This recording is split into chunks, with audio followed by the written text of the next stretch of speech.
Good day mga agaw. Ngayon ay magpupurga ako ng mga alaga ko ditong manok. Dahil ihanda ko po ito para sa pagbe-breeding muli. Dahil itong mga sisiw ko ay malalaki na.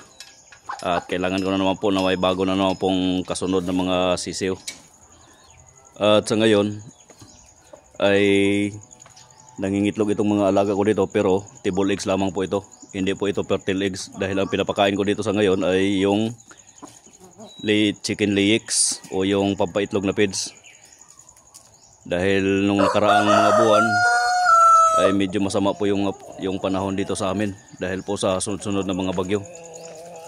So sa ngayon naman po ay maganda na yung panahon dito, kaya magpupurga na tayo in preparation para sa ating pagbe-breeding. Yan. So yung mga malalaking, yung mga sisiw ko doon ay medyo malalaki na. Kailangan lang mapalitan ng bago na naman po para hindi po maputol yung cycle ng pag-aalaga natin ng mga manok. Yan.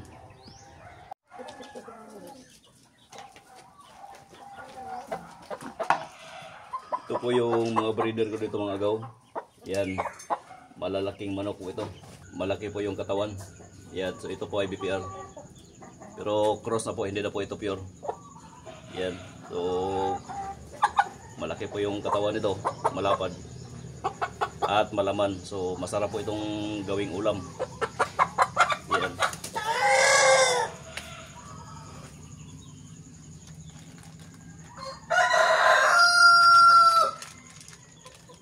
At ito po yung gagamitin kong pamurga.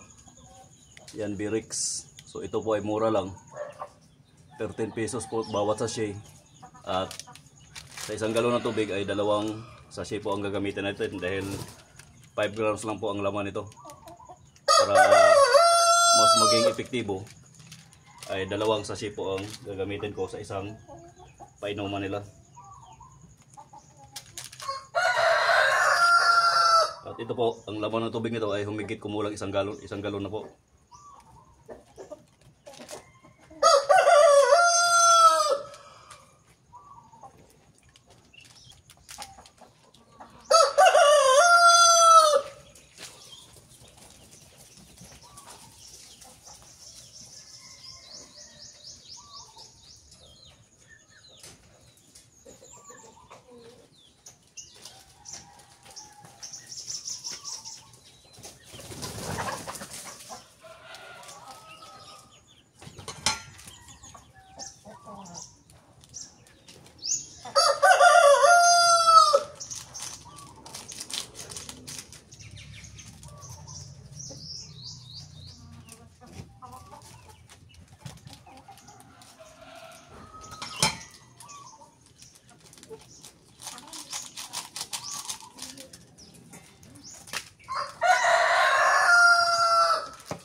Ayan na.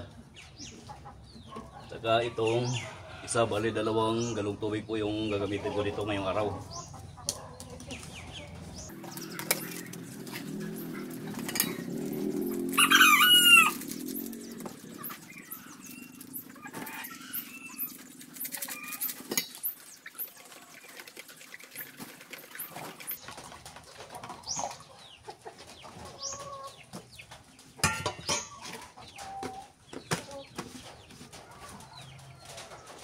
So ito na po yun mga gaw. So isa dito. Yan. Dahil meron pong bubong dyan sa itaas. At ito namang isa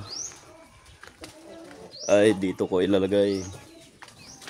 So ito po yung inuman nila.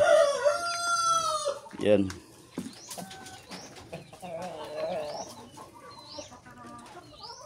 So itong mga manok na to ay medyo nauuhaw na kasi kaninang umaga pa sila nakakainom ng tubig pagkatapos nilang kumain. So sa ngayon mga agaw ay pinili ko po na sa hapon po ako magpurga. So ngayon ay alas 4 na ng hapon. Mas mainam kasi po at mas maganda kapag nagpurga ako sa hapon, dahil pagdating ng gabi ay wala silang matutuka dito sa bakuran. So yung kanilang butsi o kanilang balon-balonan ay siguradong walang laman at makapenetrate po yung pamurga natin.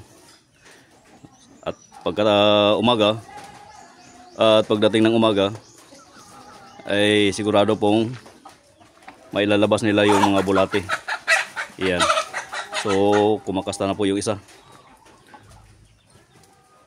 So ito po yung maganda agaw kapag sa hapon po ako nagpurga, dahil nakikita ko po na mas epektibo po yung pamurga natin. At sa ngayon ay itong mga manok na to, siyempre walang kain. Yan. So ang huling kain nila ay kaninang umaga pa lamang po. So ngayong hapon ay hindi na.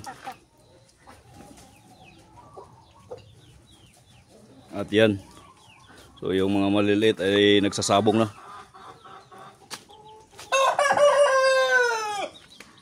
Yan yung mga sisiw ko.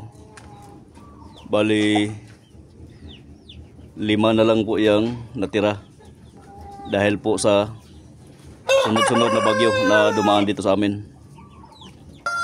So okay lang yun. Parte na yun ng pagmamanok kapag nabawasan ng sisiw. Ayan. So ito naman pong, so sabi ko nga kanina, yung mga manok na to, yung mga inay na to ay nangingitlog pa rin po. Kaya lang table eggs lang po yung itlog at hindi fertile, dahil chicken legs lang po yung pinapakain ko sa kanila. At hindi po ako nag-breed nung mga nakaraang mga buwan, dahil medyo busy po tayo noon. Kasi po hatid sundo ko po yung bunso kong anak na grade 1. Yan. So sa ngayon medyo makaluwag-luwag na, dahil medyo hindi na masyadong maraming activity yung bata ko, yung anak ko, ay makapag-breed na naman ako ulit. Yan. Bukas ay paluapan ko ng pagpurga, at pagdating ng pangatlong araw ay vitamins na yung ipapainom ko sa kanila. Tsaka susunod na rin po yung chin feeding para sa pagbibreed. At yan, hanggang sa muli naman po mga agaw. Maraming salamat po sa inyong patuloy na suporta at panonood. God bless po sa inyo lahat.